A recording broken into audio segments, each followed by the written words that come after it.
Welcome to Glass Ceiling. I am Sandra Ezekwesili. You're listening to 99.3 Nigeria Info. Every Wednesday at 4, we bring conversations your way that seek to enlighten you about the different barriers that hold women back. Some days we're talking about the barriers that they face in the workplace. Other days we're talking about the barriers that they face in politics. And for the past few weeks, we've been talking about the barriers that they face in the society and at home. We're continuing our conversation about the pressure that married people face to have children and the pressure that single people face to get married and then have children, especially women. Now, I want to remind you about why we started this conversation. Last month, we had a very powerful conversation about baby factories. Remember? At the start of October, the Lagos State Police Command raided a chain of baby factories. And so we had conversations here about why baby factories are thriving. I talked to you, I talked to experts. We had a lecturer who had published scholarly articles on the subject talk to us about it. She also is a nun. And one reason kept getting mentioned over and over and over. Women are under pressure to have children, and if they cannot have biological children, it is seen as a failure. So for the last few weeks, we've been looking into where this pressure is coming from. We want to trace all the sources of the pressure and analyze them so that you can decide whether they are healthy or not, whether they should be continued or whether this pressure should be removed from women's shoulders. So today we're still talking about that pressure, the pressure itself. And today I specifically want us to talk about a religious reason for that pressure. Yes, I know I have your attention now. Children are a blessing from God. Do you agree? Most people who believe in God would agree. Children are clearly a good thing. And there is nothing wrong with calling a good thing a blessing from God. But what happens when children don't come? If children are a blessing from God, but a couple cannot have children, is that a sign that God is not blessing them? Now, from what you said in your messages to me over the past month, this is one of the pressures. Many couples are made to feel that their childlessness is an absence of a blessing from God. So due to their faith, they become more and more desperate for children. Also, they see their parents who also believe children and grandchildren are a blessing and are eagerly waiting to be blessed. And there's a sadness and there's a desperation from them. What is going on? Have I not prayed? Have I not taken it to God? Why haven't I been blessed with children? And then you have their loved ones and their family members and their relatives who are saying to them all the time, what is going on? Have you not prayed? Have you not taken it to God? God will bless you with children. And even though it is not intended as pressure, it becomes pressure on that childless couple. Remember Rafiat? She called and she told us her own story. That the way her mom asks the question, she doesn't mean to do it from a place of I'm pressuring you to have children. But that's what it ends up being. It's pressure. And it starts to create problems in the marriage. And I want to discuss that today. I'm going to hand it over to you. I want us to have a very, as you know, we've been having for the past few weeks, honest conversation. How much pressure do you think our religious beliefs put on people to have children? How often do you think people are desperate to have children because they see it as a sign of blessing? And let me ask you this: how does your religion or your place of worship view the lack of children in a home? I'm curious. Is it seen as a good thing or a bad thing, or is it just normal? 012770993, 012771993, 012772993, 012773993. Remember that WhatsApp is not working, so you cannot send me messages via WhatsApp, but you can send them via Facebook because we're streaming live on Facebook. Facebook is Nigeria Info 99.3. If you're female, we have a direct access line only for women. So call us on 012770993. 012770993, and then you can also try 012771993, 2993, 3993. This pressure to have children, how much do you think our religious beliefs contribute?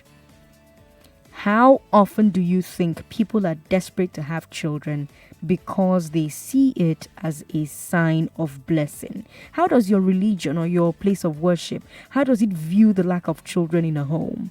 Is it a good thing in your religion or a bad thing in your religion, or a normal thing? It's just normal. It's not good, it's not bad. You just did there in your religion to not have children in a home. Hello. Good afternoon. Is anybody there? All right. No one's there. Hello. Hello. Good evening, Good Sandra. evening. How are you? I'm fine. This is Chima from Ikorodu. Welcome, Chima. Yeah, I think I first want to comment on the Nigerians succeeding abroad. That's a story from the big three, and this is the glass ceiling now. Hello, Maxwell. Good afternoon, Sandra. Good afternoon. God will continue to bless you, Thank you. empower you, and give you strength. Thank you. Yes, for this issue is that some people believe in religion. Like in Christians, it is not, God doesn't make everyone to have a child, but because of lack of understanding, they feel like maybe if I don't have a child, they will laugh at me, or I don't know. But the Bible said, if you want to come up with me, you deny yourself. That you leave your children, your wife, your husband, and then you follow me and take your cross. And moreover, the judgment day you are not standing with your child, it's only you and God who judge you what you've done on earth. Okay. On the other hand, when I was in class 2, I have a girlfriend in my village, a nearby village. Okay. Now the girlfriend now took him, and someone come to take her to Port Harcourt for what do you call it? To serve someone in Port Harcourt Okay. with the pregnancy. So I now went to her. I've told her that since I'm in school now, you can even still born the child. See, my mother accepted that, and my father also said you can born the child. Then later in the day, we should know what to do about it. I went to her in Port Harcourt. She refused. She came back to the village with me, and hey, do you know what she did? What? She go and bought that child. Okay. As I'm talking to you now, she doesn't have anyone.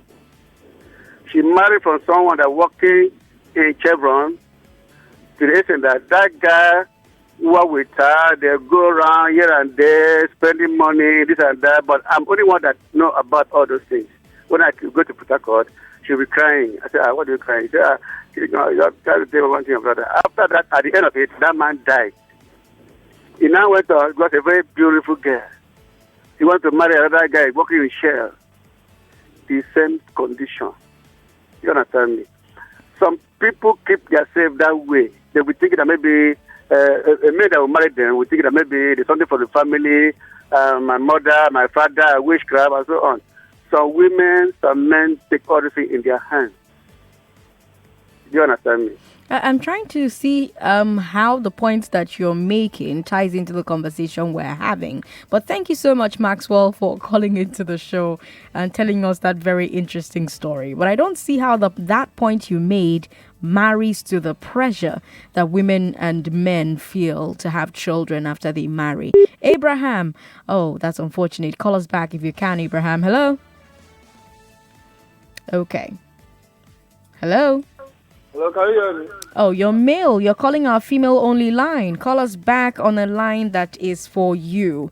If you want to call us on 01277 you should be female. 01277 is for women only. Everybody else, you can call us on 01277 1993, 2993 3993. Victor is in Ikorodu. Hello, Victor. It looks like line 5 isn't working, so we're going to stop taking calls on line 5. Quite unfortunate. Let's talk to Richard now. Richard is in Orile. Hello, Richard. Welcome. Hello, Sandra. Good afternoon. Good afternoon. Okay, based on today's topic, by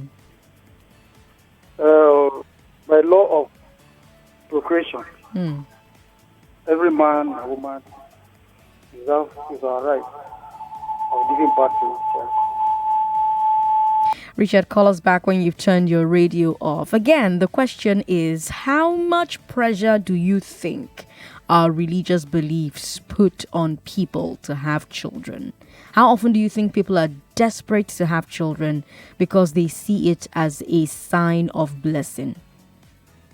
How does your religion or your place of worship view the lack of children in a home? When a couple marry and they don't have children, what does your religion say about that? Michael is in Ikate. Hello, Michael. Hello, good afternoon. Good afternoon. Or evening, rather. Yes, good evening. Okay. Yeah, the pressure mounting on couples that are not having children. Yeah, we know that children are blessings from God. Okay.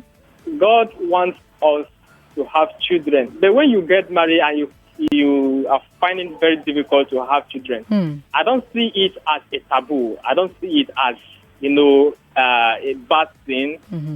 Anything that has happened, any factor responsible to that, maybe as the other caller called, he was saying something that, is out of the point rather. Anyway, but maybe first thing happened to you that you're not having children, that one is best known to you. But in the marriage, when you're not having children, it's never a bad thing. God himself made a promise to us all that we will all have children, that children is a blessing from him. Okay. And it let us understand in the book of Exodus chapter 26 verse 26, that in this land there will be no miscarriage, there will be no barrenness, and there will be no miscarriage. Meaning that all women will conceive and have children whenever they get married. Okay. But if the children are not forthcoming, it's never a taboo. You understand? Okay. You take it the way it is. I know that some friends or you in person may feel that, oh, my friends have children, I don't have. Okay. You may feel somehow within you. But you give it up to God. God knows why it's going that way. If I go to Babalawuna, I don't know what they may give to you. It's only God that gives children. We can't make babies by ourselves. Babalawo is also worshiping God now, is he not? Yeah, but we are talking about the Almighty God for now. Michael, thank you for calling me. Emmanuel in Ikeja, hi, welcome. Good afternoon. Good afternoon, Emmanuel. Hi, nice topic. Thank you for bringing it up. Okay. But what I have to say is, from the day you're having your introduction to the marriage, the pressure starts building. It starts with the prayer, the elders that will pray for you. For instance, they make prayer points like 1 year from now, they're going to hear from you. We're going to hear the cry of a baby. They even make it worse, and they pray for twins. Who paid the school fees, huh? Yeah. So it's psychologically, is an impression being made on the couple at that point. And then also you have this, you're looking at your mates who are also getting married within the same time. You're looking at how they've gotten their own kids. So in terms of the religion perspective, it comes with the prayer point. Okay. Not necessarily that religion is saying you must have a child, but the prayer points make you conscious of your situation. It makes you want to have a child, and you start doing everything. Then we start feeling guilt because, especially for people who have clauses in how they've lived their life. Maybe you did abortion, so there is guilt. You're now feeling, oh, is this because of what I did? I'm not having a child. All these increase the pressure. So for me, how do we fix that problem? Yes. First of all, it's a personal thing. What I advocate that people should do is have a strong personality. Okay. Your own opinion of your life, not society or parents setting it for you. In fact, I believe in set your own standards. There's something about comparison, which is normal in life. People always look for something to compare something to know which is the greatest. Okay. So, and that's what we all are living on. Like, there was a conversation on a sports station. They were comparing Messi and Ronaldo. Notice that conversation is always coming up. Yeah. Because it's the human nature. We want to know who is greater.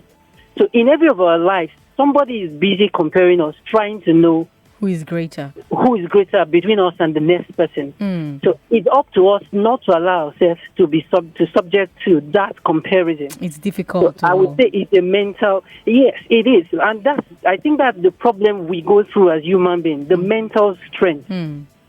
If we build mental capacity, nobody will go into depression. Okay. Well, thank you, Emmanuel, for calling. I loved talking to you because Emmanuel raises such a valid point. You know, a couple gets married.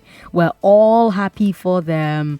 But what do we all say comes next? Children. At the wedding, people are already wishing them many healthy, happy children.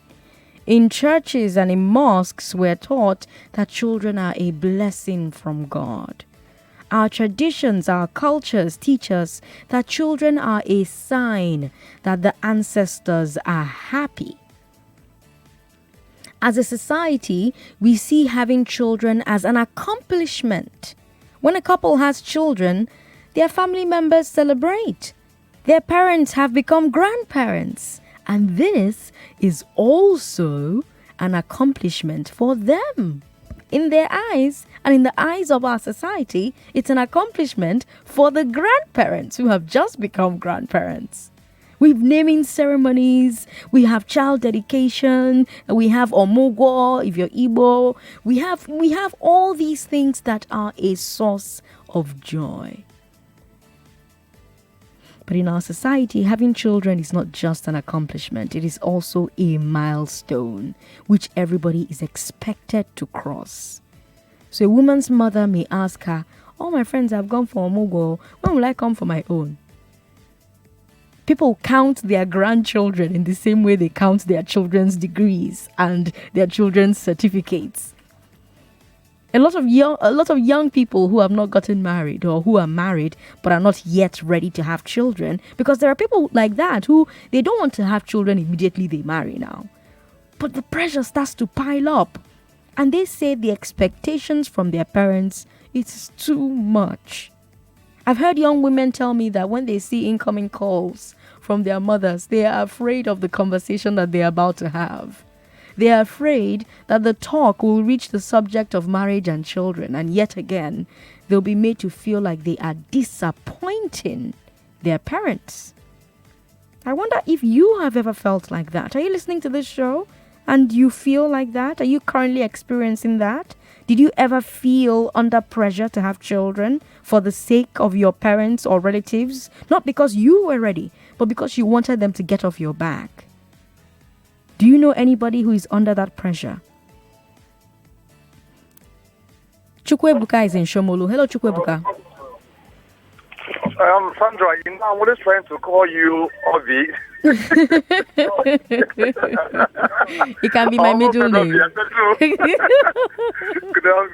Good afternoon, Chukwebuka. How are you? Very well. How are you? I'm all right. Hold on. the lady that called earlier, said the things I actually wanted to say, Okay. Unfortunately, in our society, having children is almost the ultimate, forgetting that we are not God. But I just want to believe that, look, when you're not having these kids, you just need to be very, very patient. Sometimes what it takes is just patience. Okay. You understand? It's not enough to start going to the Balawo, going to one goddess river, going here and there. To have children. It doesn't really make any sense to me. But I could tell you, if you're patient, believe me sincerely, just be prayerful, you will have it. What if That's you my don't take. want to have it? Yep. What if Pardon? children are not something you want? Well, it's a personal decision always. Should it be okay? Do you think people should be allowed to choose whether or not they want to have children? Well, Sandra, if you look at the Western world... No. Let's forget the Western world. Let's talk about us. Let me narrow it to our society. I just believe in one thing. Like I said, a husband and wife will decide that, look, they don't want to have children. That is their decision.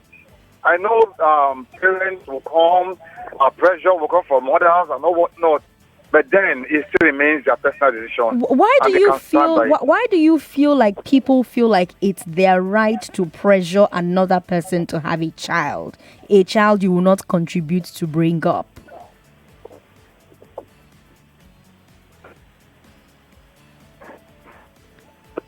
The connection to Chukwebuka has gone bad. Chukwebuka, if you can call me back and answer that, I'll appreciate it. Meg, hi. Good to hear from you. Sandra, how you doing? Where is Shakumako? He's on leave.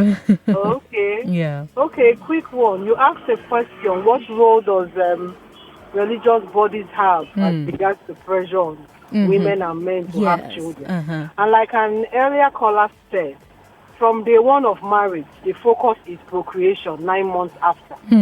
So already you're already under pressure. Then you go to church, they talk about fruitfulness. And you see the fact that you are not having a child. You begin to consider yourself as being unfruitful. So you begin to add to your pressure. Also in church, they will call out women who are trusting God for the fruit of the womb. It's another pressure on his own.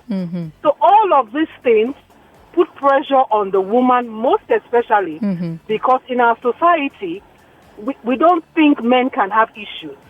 But interestingly, nowadays, most of the infertility issues that couples have are men-related. Low sperm count and other things related, not primarily the woman, but the woman is always at the receiving end. So she sees herself, she doesn't have a child. What can I do to have a child? She's desperate to anything to have a child. So she can go to these baby factories, saying that she has pregnancy for the first 5 or 6 months, pretend she's pregnant. She knows she's not pregnant, but she's just pretending so that everybody around thinks she's pregnant. And she goes to carry one of those babies. So like you rightly said, those baby factories are striving because there's high demand for children. The male children are even more expensive to get to. And that's why we're talking about all the pressure and the different sources of the pressure. Continue to be there, Sandra. We are who we are as a people. We are who we are as a people. Well, but perhaps that's why this conversation is important, because maybe we don't even realize. Yes. Maybe we don't even realize that what we're doing is pressure, and what we're doing is making the baby factories to thrive. Meg, when you married and you were about to have children, did you face any pressure? Oh, interestingly, I have a mother that is very open-minded. Okay. So it was my in-laws, but they didn't do it. I remember when I would travel with my husband, my sister-in-law, we touch my blouse and say, what is happening? She'll call me at the hour, what is happening? In my mind, I say, your brother, will he not stay in Port Harcourt to be able to impregnate me? You see, this one is traveling from Uyo to Lagos, Port Harcourt to Badagry, that he will impregnate. I used to say that in my mind. But it wasn't pressure at first. And God helped me because maybe about 1.5 years after I got married, I had my daughter. Okay. I got married in June of that year, and I had my daughter November of the other year. Okay. So I wasn't really under pressure. Okay. But I have friends. Okay, if that pressure had come, I would have stood by it. Me, I'm not. They will tell me whether I'm the one that is God that gives children. That's right. So women and the truth, my brother got married, my elder brother. Okay. He got married to a much younger person, and for like 7 years they didn't have a child. The problem was not his wife. The problem was my brother. Okay. And as soon as he did that surgery, they have 2 lovely children today. Okay. So at times ignorance plays in putting all of this pressure. But if you face it headlong, my darling, it will be a thing of the past. And if you don't have, please adopt. There's nothing wrong in adopting children. It is not the person who carries the child biologically that is the mother. It's the person who nurtures and cares for these children. That's right. That's my own contribution. Meg, thank you so much for making it. Meg raised a very important point, and I want to tell you a story. So I have a friend who just recently got divorced, right? Do you know why she got divorced? Because she'd been married for 5 years and they didn't have a child. She's a medical doctor. And her husband is a medical doctor. They're both medical doctors. And they were married for 5 years. She couldn't have a child. And they both knew that her husband was sterile. Everybody in the family, because the people on the husband's side of the family were all medical doctors. And everybody knew that the reason they could not have a child was that their son was sterile. Do you know that they continued to drag my friend to prayer house after prayer house to pray for fruit of the womb? And my friend was going along as a good daughter-in-law and wife. She'll go here, they will break cola nut on her head. She'll go another place, they will break coconut on her head. She'll go somewhere else, they will pour olive oil on her. They will give her to drink. They will burn candle. They will do this. They will do that. And she wasn't the one with the problem. Her husband was. And these 2 people, young couple, vibrant couple, left to my friend, okay, we can have children, fine. Let's be dancing a lingo and living our lives like a hot young couple. But no, her family, her in-laws especially, continued to mount the pressure and mount the pressure and mount the pressure.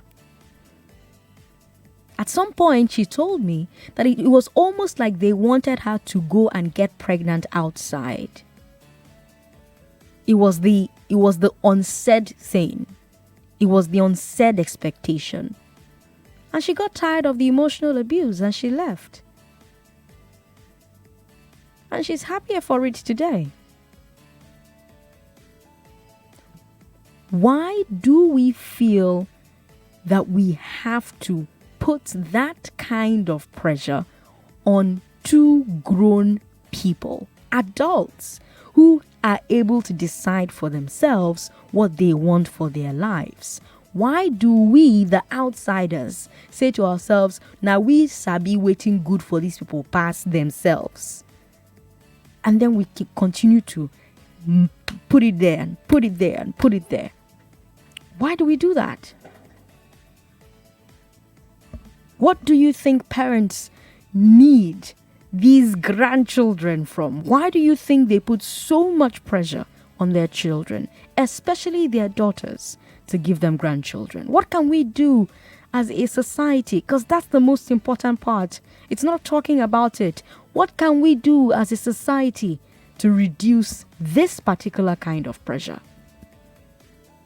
I'm Sandra Ezekwesili. This is the Glass Ceiling on Hard Facts.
This is the Glass Ceiling on Hard Facts.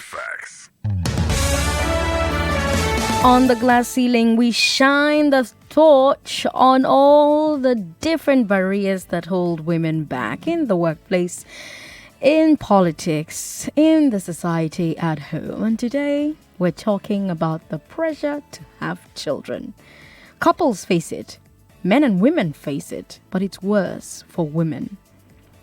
Why do you think parents put so much pressure on their children, especially their daughters, to give them grandchildren? What do you think we can do as a society to reduce this particular pressure? Victor, hi. Hello, good evening. Good evening, Victor. Yeah. I'll start by making my comment that children are gifts from God. Mm-hmm.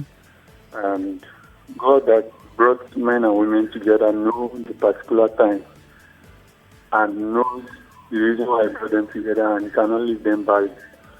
And for me, I'm not seeing this on a religious side. He cannot leave them barren, but there are lots of couples who are barren.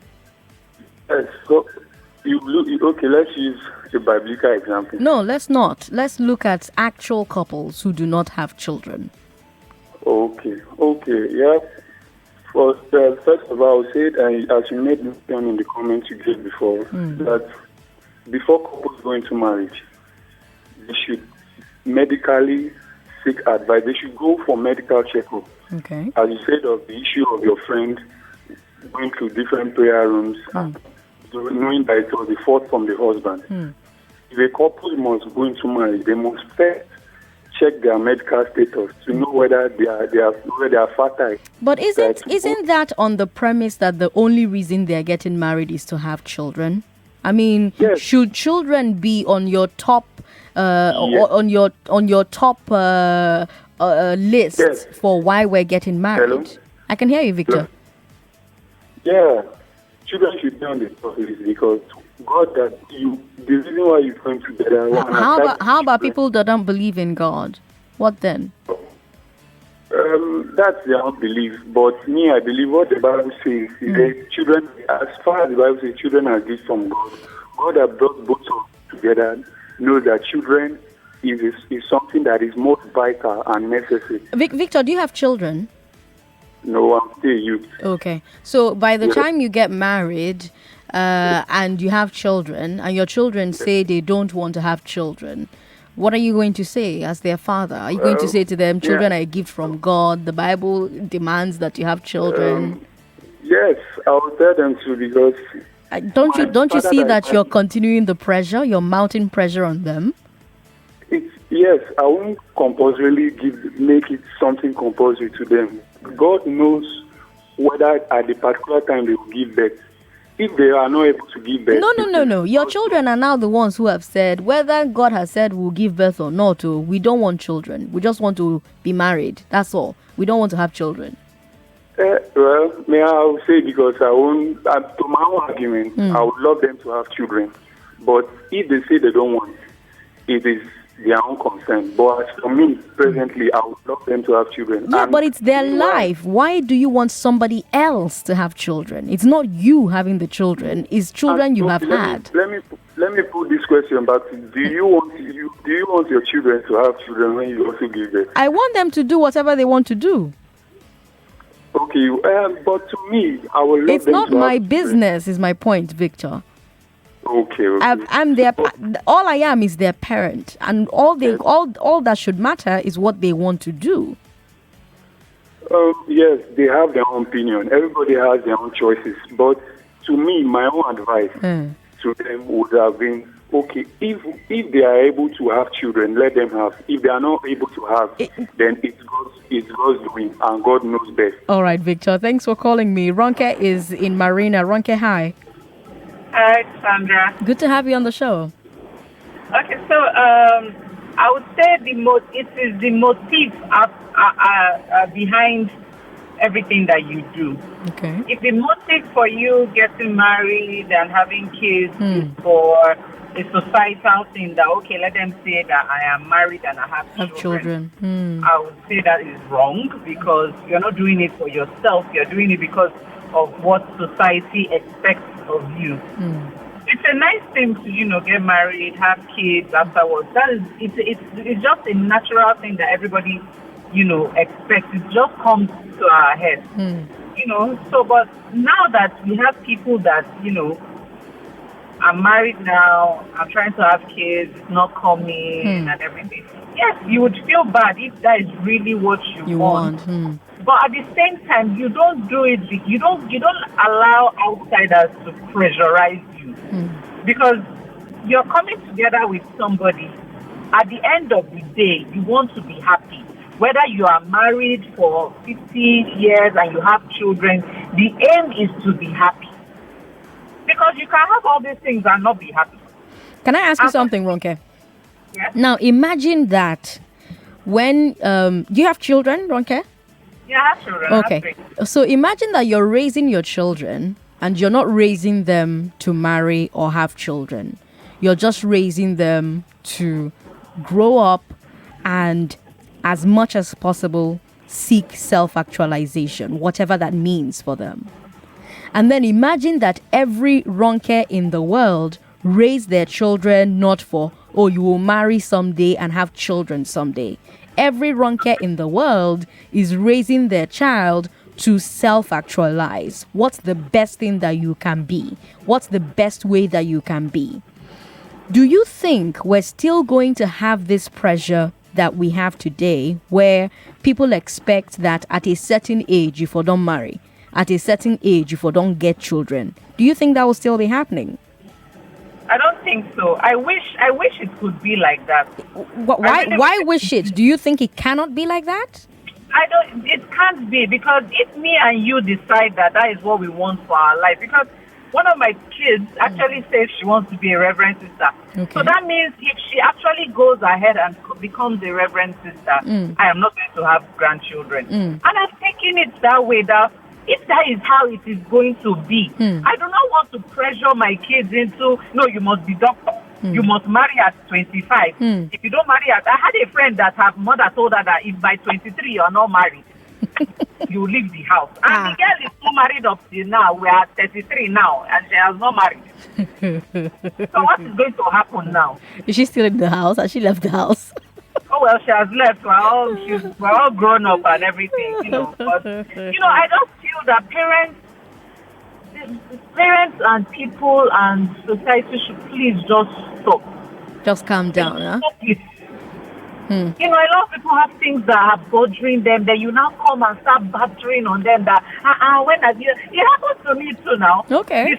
I had first baby. When will second one come now? Okay, second one came. It was boy and girl.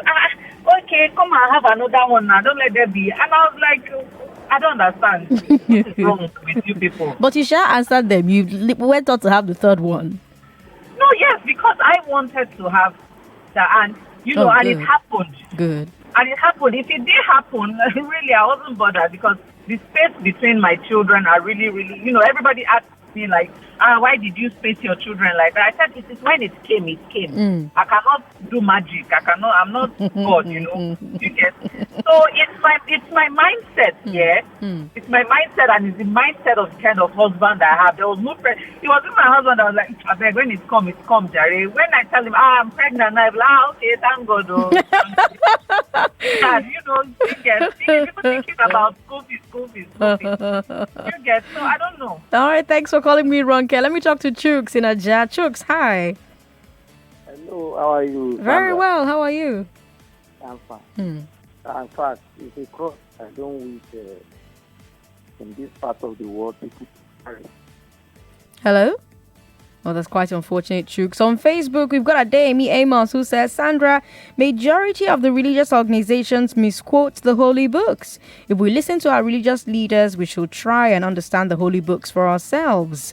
Iyoha Emmanuel says our religious belief have a great impact because many people believe that it's as a result of one's sin or one's evil that has resulted to not being able to conceive, just like the case of Job, that the friends assumed that Job had committed a grievous sin and that's what he was suffering from, not remembering that it could be a way that God wants to show forth his glory. Okay, and that's a message from Emmanuel. Chukwebuka John says, you got it twisted. It's a societal issue, not a religious one. Religion, especially Christianity, doesn't have a bias for childbirth. Joseph or Eze says, Sandra, pressure or no pressure, at a certain time of age, one is supposed to have a child or children. It's natural, and families and friends will start asking questions, which is normal, but one may see it as pressure, but it is not. Is it not pressure? Ebere Chukwu Theopri says, Sandra, the purpose of marriage is for companionship, which is primary, while children are the product of that companionship. Well, do they need to be product of that companionship if it's truly for companionship? Because eventually your children are going to grow up and leave the house, and it's, if you are lucky, you're going to be in the same house with the man or the woman you married for the rest of your life. So really, it should be about being able to stay in the house with the man or woman that you married, because your children will go off and go and have their own lives. So again, is it really about that? Ebere is in Surulere. Hello, Ebere. Hello, Sandra. Good evening. Good evening. I'm fine. Okay, good. The topic is quite interesting. Okay, I'm going to contribute now like a Christian. Okay. So I'm going to speak from only because I can see people referring to the Bible a lot. So let's even go to that Bible. Okay. Just like we have a lot of half-baked graduates, that's how we have a lot of half-baked pastors. I see. Honestly. The Bible that I'm referring to, if you check the Bible, the main reason, the major reason for marriage was for companionship. Okay. Not Genesis. It is not good for a man to be alone. I will make you what? A helpmeet. That was the original intention of God for marriage. That was the first reason. Okay. So the way our pastors take it now, when they see a couple that, I don't like using the word married, they say they are still waiting. Everybody's looking at the woman as if she has committed a crime or something, but it's wrong. Okay, let's go to the scriptures. All the ladies that waited for their children, they had special kids. They have special children.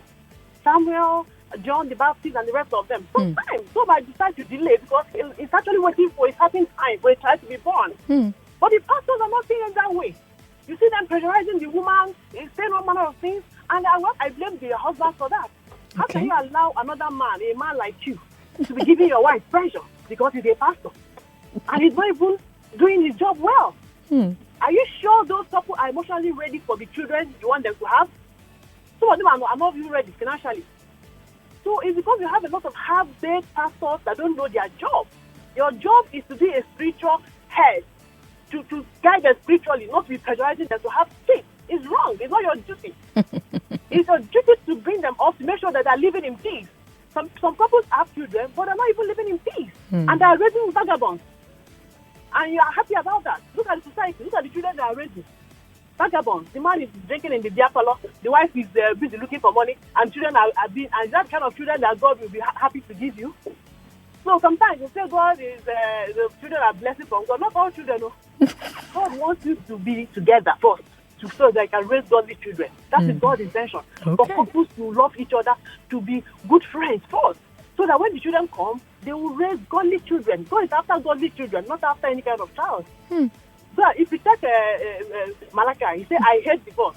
I don't like the way you treat your wife. I don't like it because I want you to raise what? Godly children. So not all children are blessed though. It's only godly ones. And they can only come from what? Godly parents. Okay, so Abella. Thanks for calling. That was an interesting take. Isaac is in Ikoto. Hello, Isaac. How are you, Sandra? Very well. Thanks for calling and thanks for waiting. Thank you. Thank you very much. Good evening. Good evening. My point is that it is internal. The pressure is internal. Okay. It has nothing to do with parents or religious leaders or churches or whatever. Okay. You see, even God, if it is true, that is what He said. Go ye and multiply. Is also pressuring us. Yes, no. so what people are doing, they are responding to the will of God. By giving birth to babies. But if couples are not worried, nobody can pressure them. The fact of the matter is that everybody wants to have children. because of inheritance. Maybe they have amassed wealth. They don't want their senior brother's child to inherit it. They want their own blood, so to say, forgetting that their children, their brothers' children, are also their blood. So this has a lot to do with selfishness, internal pressure, and pride. I'm able to be a man. I'm able to be a woman. That is the problem. All right, Isaac, thank you for sharing your insight into the conversation. Steve, hello. Yeah, good evening, Sandra. Good evening. Yeah, procreation is natural, by my own understanding. Before society evolved, before religions and families evolved, procreation existed. Okay. Even before man discovered the existence of God, before the Bible was put in place, the commandments were known to man, procreation existed. So it's a natural thing in man. It's not about societal pressure or about church pressure. Or church and society or religion just came to be later on to put all these things under control, to organize them. It's not because church did not invent, or religion did not invent procreation. Society did not invent procreation. Nobody invented it. It is naturally embedded in human nature, just like as it is in animals. Animals, they have their own way of living. They have their own little societies moving in groups. Yes, but do you see? I mean, if you've ever observed any animals, do you see any form of pressure on any animal whatsoever to procreate? That's what I'm saying. The pressure is not even, it shouldn't come up in the first place. That's what I'm saying. It's not even a topic. I don't know who is pressurizing who. As far as I'm concerned, the only thing I owe my kids is to send them to school and they graduate. If they start working, so you're saying, so Israel, I'm done with you. Not even interested in any but there are parents who will continue to ask questions. How far? Nothing there for inside yet. You never enter. You're on your period again. I think those parents, it's not really because they have the belief that your happiness is dependent on this thing. They want you to be happy. It's actually sometimes it's a misplaced priority. If, to be honest with you, if you as a child does not present some of these things to your parents as your needs, as their priorities and all of that, the pressure will be halfway. Now, there are some parents actually who impose these things on their own, so I will not doubt that. But they are all unnecessary. Because procreation is a natural thing. It's just like someone said that God said, go into the world and multiply. Fine. Human being existed even before the Bible was written. And procreation existed. It's a natural instinct, something that just happened on its own. It's not about you, somebody pressurizing me to go and have a child. What's happen? Pressurizing a woman to go and get a kilo. So now it's a natural thing. You know that the society has put a lot of things, they created pressure all over the place. So we're saying the same thing.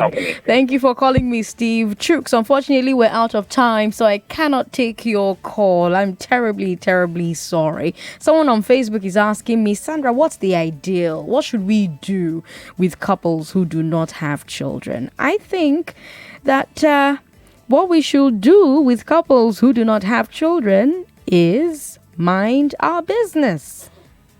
Treat childless couples like it is not our business, because it is not.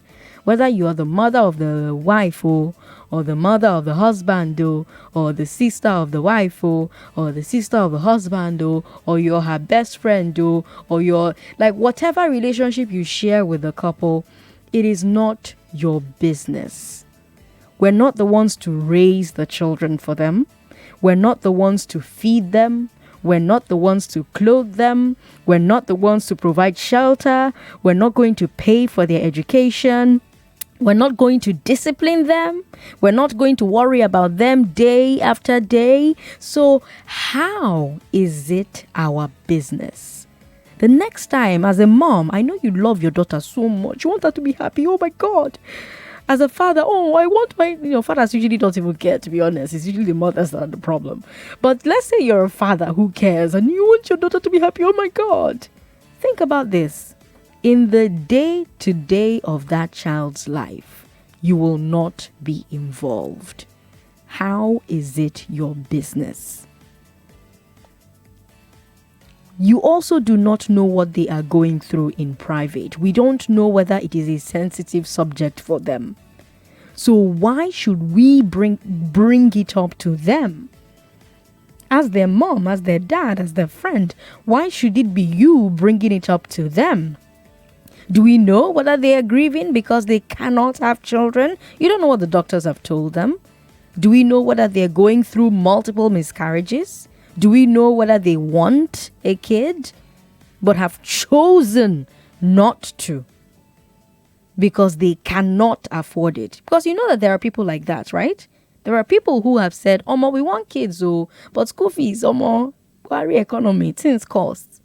So let's not have children because we can't afford it. Why bring it up to them when you are not the one going through it? Next week, Wednesday, we're going to talk about what this pressure does to the couple themselves. You're listening to Hard Facts on 99.3 Nigeria Info. And on the other side of 5 o'clock, I want to have a conversation about a motion that was passed in the House of Assembly here in Lagos. Let's talk politics, shall we? We're going to be talking politics with the DG of LCCI, an economist, and the PRO of CAT-BAN. Stay right here. 99.3 Nigeria Info.